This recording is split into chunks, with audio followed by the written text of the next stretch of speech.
যারা নিয়মিত শেয়ার বাজার নিয়ে খোঁজ খবর রাখেন তারা নিশ্চয়ই জানেন যে ঈদের আগে শেয়ার বাজারে যে টানা দরপতনের ধারা অব্যাহত ছিল সেটি ঈদের পর সেই ধারা থেকে বের হয়ে আসার একটি আশা করছিলেন বাজার সংশ্লিষ্টরা, কিন্তু এখনও সেই পতনই রয়ে গেছে। আজও পতনের ধারা অব্যাহত রয়েছে শেয়ার বাজারে।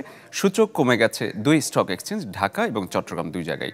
সংক্ষেপ সেই তথ্য আপনাদের জানাতে চাই। শুরুতে যদি ঢাকা স্টক এক্সচেঞ্জের খবর বলতে চাই, সেটি হচ্ছে 1, 2, 3 ঢাকায় জমি জিতে নিন 100% ক্যাশব্যাক সহ 20 কোটি টাকার পুরস্কার। যে গতকাল সূচক কমেছে, পাশাপাশি কিছু শেয়ারের দাম বেড়েছে, সেই ধারা আজকে অব্যাহত রয়েছে।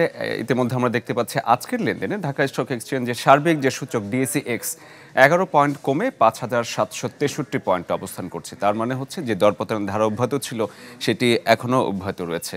আর কি পরিমাণ শেয়ারের দাম বেড়েছে, যে পরিমাণ শেয়ারের দাম বেড়েছে তার চেয়ে কিন্তু আরও বেশি সংখ্যক কোম্পানির শেয়ার এবং মিউচুয়াল ফান্ডের দাম কমে গেছে।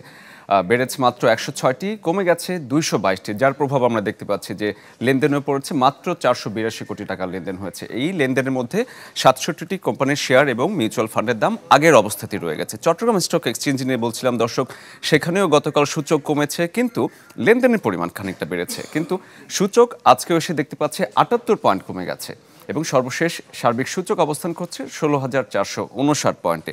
চট্টগ্রাম স্টক এক্সচেঞ্জের ক্ষেত্রেও যদি আমরা বিভিন্ন শেয়ার এবং মিউচুয়াল ফান্ডের হিসাবটি আপনাদের দেখাতে চাই, সেখানে যে পরিমাণ কোম্পানির দাম বেড়েছে, কমার পরিমাণ কিন্তু আরও বেশি পরিমাণ দেখতে পাচ্ছে। কমে গেছে 106টি কোম্পানির এবং শেয়ার ও মিউচুয়াল ফান্ডের দাম, সেখানে উল্টো চিত্রে মাত্র 70টির দাম বেড়েছে।